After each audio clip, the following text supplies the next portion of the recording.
The police shooting of a black man, a second night of tense riots breaking out in Milwaukee last night, as you can see from that video. Milwaukee County Sheriff David Clarke is with us. And Sheriff, I know it's been a very tough 2 or 3 days. We appreciate you taking the time to talk to us. How did this all happen? Maybe you can just first talk us through what happened. Well, first of all, I'm used to tough. I've been doing it for 38 years. Look, the social order in Milwaukee totally collapsed on Saturday night.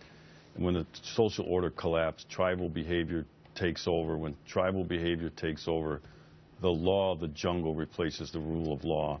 And that's why you end up with what you saw. Last night was a little better, not good enough for me.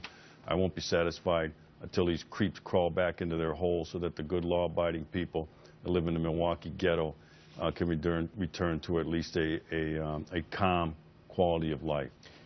Sheriff, we understand that the video that was recorded on the officer's body camera quite clearly shows what happened. Is that right? Well, I haven't seen the video, but I did talk to the mayor yesterday, and he said he saw the video and that it's clear that the suspect that the officer confronted was armed with a firearm. I noticed that people are leaving that out when they say police shot a man. They shot an armed individual this time, so it doesn't give the cop haters the high ground on this sort of thing. But look, that's not what causes riots anyway. What causes riots are failed liberal urban policies in these ghettos like Milwaukee. Milwaukee has inescapable poverty. We're like the 6th poorest city in America. They have failing public schools. The K-12 public school system here, there's only two school systems that are worse, Cleveland and Detroit. You have massive black unemployment. I think the black unemployment rate in Milwaukee is 32%. You have dysfunctional families. You have father-absent homes. You have questionable lifestyle choices. Those are the ingredients for a riot.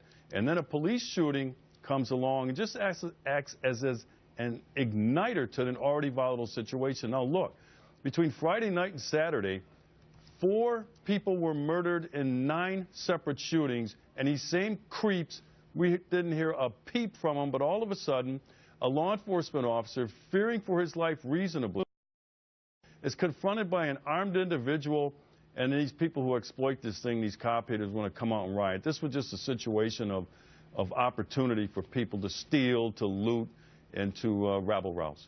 You know, it's interesting, while we always hear the bad stuff that goes on, and we're showing pictures of that now, Sheriff, I do know there were people that came out and were chanting for peace. They were carrying trash bags. They had brooms and shovels.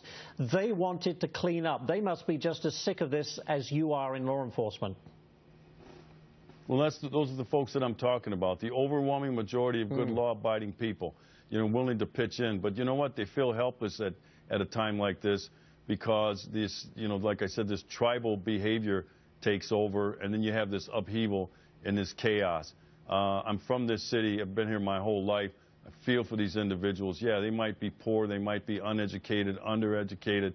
They might be unemployed, but they're good law-abiding people, and they need help. But they're not getting it from this Democrat, liberal class of politicians who have reigned over this thing for decades. Like I said, the economic state of Milwaukee today wasn't like this when I was growing up as a kid here. There were plenty of opportunities. The schools were good.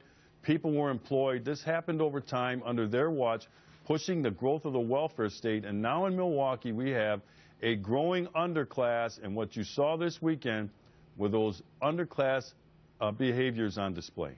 Well, Sheriff, we hope very much that things are a lot quieter and calmer tonight, but we also thank you very much for taking the time out on what has been a difficult time to speak with us, and we wish you the best of luck. Thank you very much. My pleasure.